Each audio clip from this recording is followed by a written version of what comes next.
ডিমের যে ঘটনা ঘটেছে আপনি এটা ঘটনাটি কিভাবে দেখেন? আমরা দেখলাম যে সারাদিন অনেক আলোচনা হলো, প্রধান উপদেষ্টা বের হলেন, প্রধান উপদেষ্টা একটি গেট দিয়ে বের হয়ে গেলেন এবং সেখানে সমালোচনা হলো যে অনলাইন অ্যাক্টিভিস্টরা অনেকে বলছেন যে এভাবেই প্রধান উপদেষ্টা সবাইকে ছেড়ে চলে যাবেন, একা চলে যাবেন, এরকমটাও আমরা শুনছি।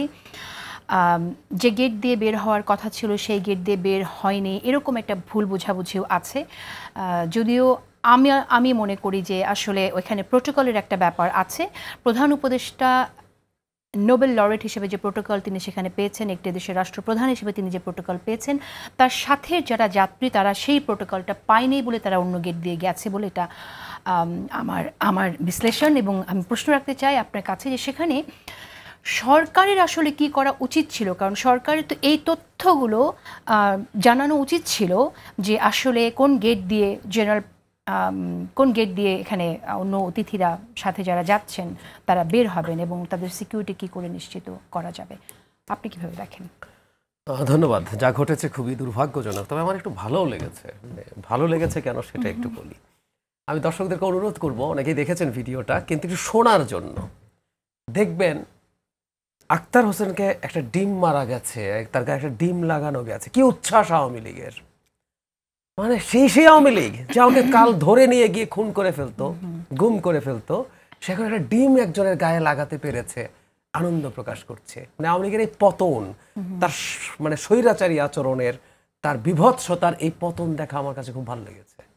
বাংলাদেশেও কিছু করতে পারছে না, এখানে নাকি এত আওয়ামী লীগ, ঘরে ঘরে 40% আওয়ামী লীগ, কেউ কিছু করতে পারছে না। শেখ হাসিনা ডাক দিলে 10 জন মিছিল করে পালিয়ে যায়, বিদেশে গেছে, তারপর তারা এটা করতে পারে। সেই কারণে একটা ভালো দিক আমি খুঁজে পেয়েছি। আওয়ামী লীগের এই মিসকিন হয়ে যাওয়া, এই দুর্বল হয়ে যাওয়া, তার শক্তি শেষ হয়ে যাওয়া যতবার দেখি আমার তত ভালো লাগে। এটা হচ্ছে আমার আনন্দ লাগার বিষয়। এই ঘটনাটা না ঘটলে আনন্দটা পেতাম না। আমি ধন্যবাদ দিই তাদেরকে। এবার একটু সিরিয়াস পয়েন্টে যদি আসি, এটা খুবই সত্য কথা যে প্রধান উপদেষ্টা দেশের সবচেয়ে গুরুত্বপূর্ণ রাজনৈতিক দলগুলোর নেতৃবৃন্দকে নিয়ে গেছেন। আমরা এটুকু বলতে পারি যে এখানে আমেরিকার মাটিতে এখানে খুব বিভৎস ভয়ঙ্কর কিছু ঘটে যাওয়া সম্ভব না, এটা মানতে হবে। অস্বাভাবিকও না, আমি কত স্বাভাবিক আমার সন্দেহ আছে। কারণ হলো আওয়ামী লীগ মানে দিনের শেষে আসলে মানে আপনি কোন দেশে আছেন সেটা ম্যাটার করে, আপনি কতটুকু আইন ভাঙবেন। তারপরও যা হয়েছে, শুধু সেটা না, ধরলাম ডিম টিমের ঘটনা নিয়ে যে পুরো হেনস্থা করার চেষ্টা হয়েছে, এগুলোকে আজকে ঘটলাম যদি একটু পেছনে যাই, যে সরকারের রিল্যাক্টেন্স, আজকেও কিন্তু সরকার দুঃখ প্রকাশ করেছে। ওনাদের কাজ হচ্ছে এনজিওর মতো বিবৃতি দিয়ে, আমরা প্রায় বলি না এনজিওগ্রাম সরকার। ডক্টর আসিফ নজরুল জেনেভাতে হেনস্থার শিকার হয়েছেন না, অন রেকর্ড আমরা দেখেছি। ব্যবস্থা হয়েছে? হয়নি।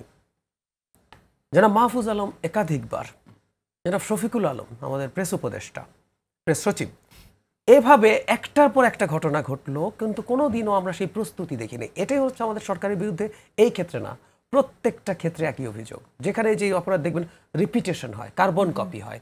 সেই কারণে আমি মনে করি যে সরকারের এই জায়গার দায়ভার সরকারকে আসলে দিতে হবে। সরকারের প্রস্তুতি কী ছিল, কেন ছিল না, তার বিরুদ্ধে কারা কারা এর জন্য দায়ী আছে, সেগুলো বিরুদ্ধে ব্যবস্থা নেওয়া হচ্ছে কিনা, নিয়ে সেগুলো ভিজিবল করা, সেগুলো একটু আমাদের এই কথাটা তো বারবার আসছে, আমরা বারবার বলবো এবং এরপরও কিছু হবে না।